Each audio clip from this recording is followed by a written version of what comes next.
you know what? Let me hit some thrift shops. Let me see if I can find a little something can make a little money on. And let's see what we can find. Maybe I can give you some tips, some hints, some pointers, and maybe, you know, we all can learn a little something. So let's go get our cart o' profit as full as possible. First stop, Goodwill store in front of Castleton Square Mall in Indianapolis, Indiana.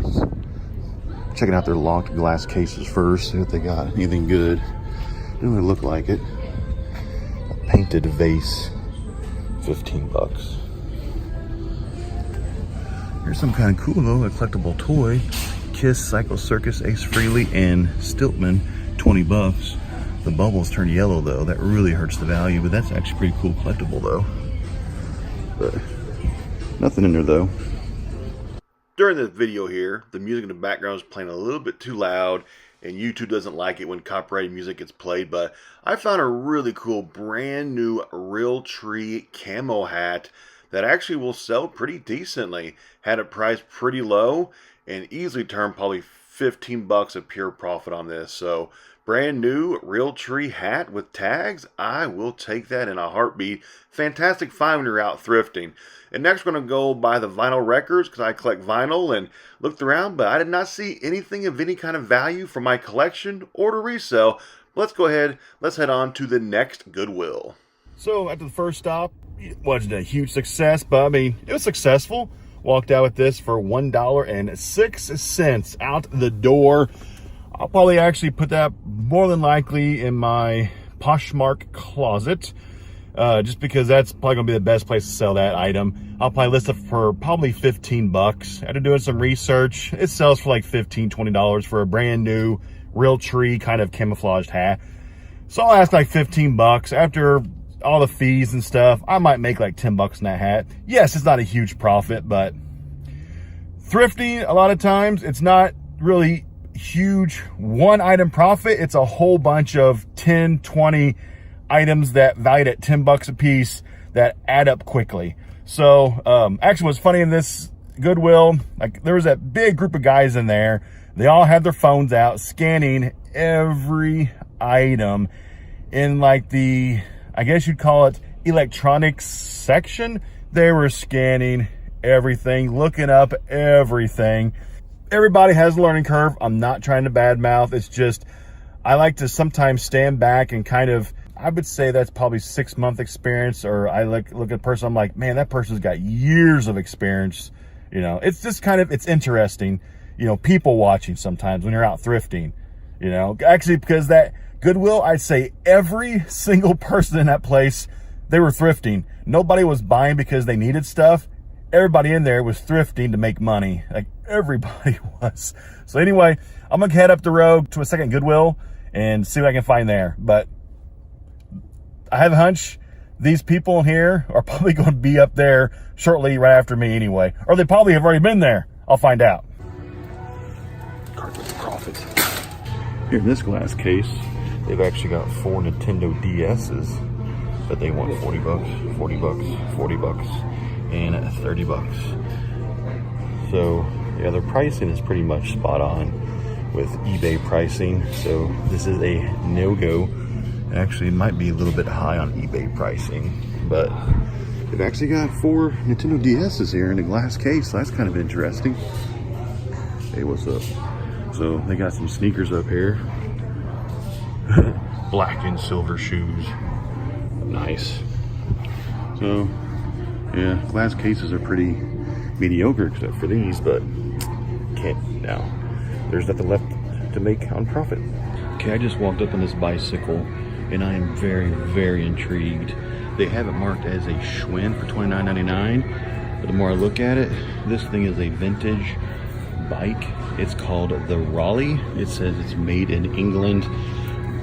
I have researched bikes in the past. I'm not a bike connoisseur, but this thing I think is worth a little bit of money. I guess called the Raleigh Company. Here's some of the attachments on it.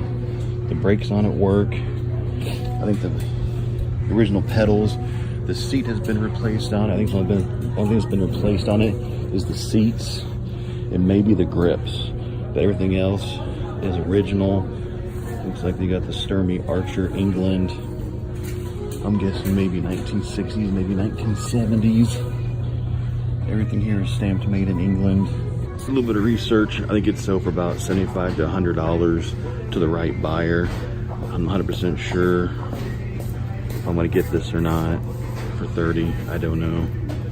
And you learn as you thrift sometimes. I mean, there is money to be made right now as it sits at 30 bucks, but I don't know. This might be a niche kind of market for this actual brand.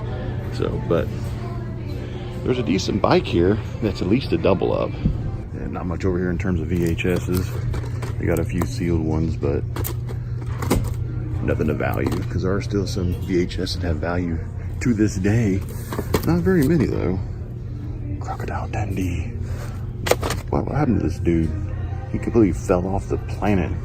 Paul Hogan.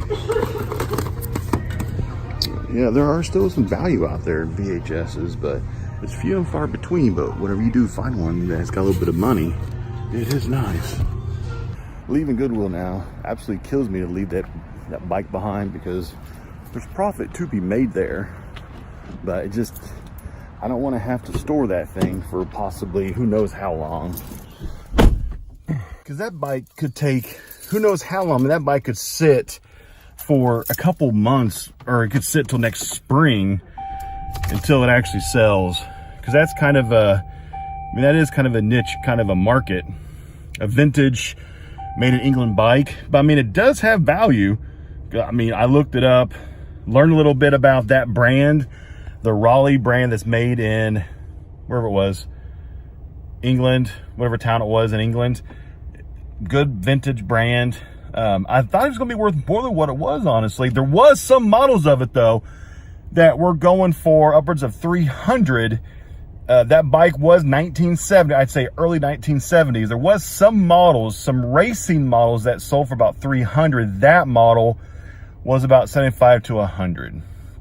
So if I got it for 30, it could have been a double. It kills me to leave that behind. So, I mean, I'm showing you right there that if you're into vintage antiques, okay, if you've got like an antique booth at like an antique mall, right there, boom, you just found like a 50-year-old bicycle. That would be fantastic for your antique booth. That'd be a crazy find for your antique booth. Buy it for 30 bucks, throw into your booth for 100. Boom, right there. That would probably pay your monthly rent for your antique booth right there for that one bike. So that was a cool find. But actually today was a successful thrifting day. Not really.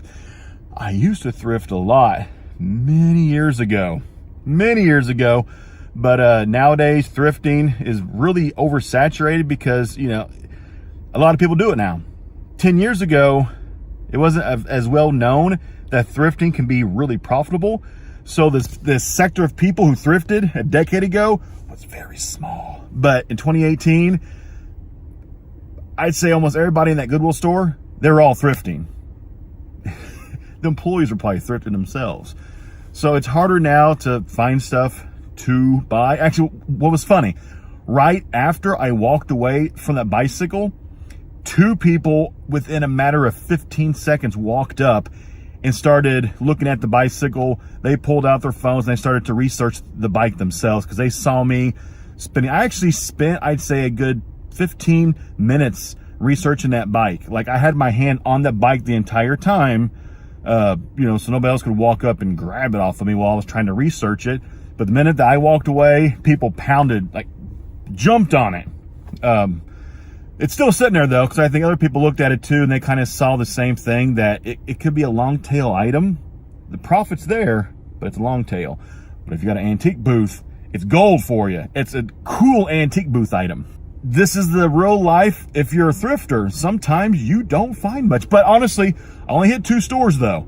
If you're a thrifter, you would spend all day thrifting. Like I would, you would hit like probably a half dozen stores and you would find more. But I only hit 2 stores, only found that one hat, which is next to me. You know, that's all I got. I'll make 10 bucks. So hopefully you enjoyed this video. Let me know your comments below. I kind of would like to do more thrifting videos, maybe a couple a month. If you want to see some more, I will actually do like a whole day thrifting thing where I'm hitting like half dozen stores and see how much I can find. So let me know, comment below. Make sure you go down below, subscribe. If you've got any questions about thrifting, please feel free, comment below. I don't thrift much anymore because now I'm a pallet flipper, but I've got a lot of knowledge of thrifting.